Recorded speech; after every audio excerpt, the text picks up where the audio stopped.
ওং নমঃ লোকনাথ মণিকমলে নমঃ। ওং নমঃ লোকনাথ মণিকমলে নমঃ। ওং নমঃ লোকনাথ মণিকমলে নমঃ।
ত্রিকালজ্ঞ মহাযোগী লোকনাথের জয়। পাপী তাপী উদ্ধারিতে হলেন উদয়। আবির্ভূত হন বাবা কচুয়া গ্রামেতে। জন্মিল লোকনাথ ঘোষাল গৃহেতে। পিতারাম কানাই ঘোষাল, কমলা দেবী মাতা। ধর্মপরায়ণা তিনি সতী পতিব্রতা। 11 বর্ষ যবে লোকনাথ হল। ভগবান গাঙ্গুলি তারে সন্ন্যাস দীক্ষা দিল।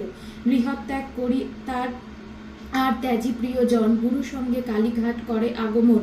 বেণীমাধব বাল্যসাথী সঙ্গেতে ছিল। শিষ্যদয়ে গুরু নানা যোগ শিখাইল। তারপর আসে তারা হিমাদ্রি শিখরে। দীর্ঘদিন সাধনায় সিদ্ধি লাভ করে। তারপর গুরু সঙ্গে শিষ্য 2 জন পৃথিবীর নানা দেশ করেন ভ্রমণ। বিভিন্ন ধর্মের তত্ত্ব জানিবার তরে উপস্থিত হন মক্কা মদিনা নগরে। কাবুলে আসিয়া মোল্লা সাদির ভবনে কোরআন শরীফ পাঠ করেন যতনে। বিশ্ব পরিক্রমা শেষে বেণীমাধব সঙ্গতে উপস্থিত হন চন্দ্রনাথ পাহাড়েতে। দাবানল জলে ওঠে বনের ভিতরে। অগ্নি থেকে রক্ষা করেন বিজয় গোস্বামীরে।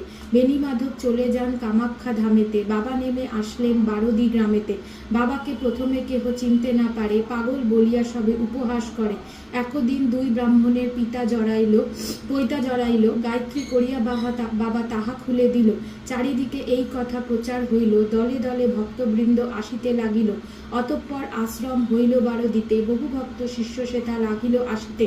পাপী তাপী রোগী কত আসিল তথায়। সবার কষ্ট বাবা করেন নিরাময়।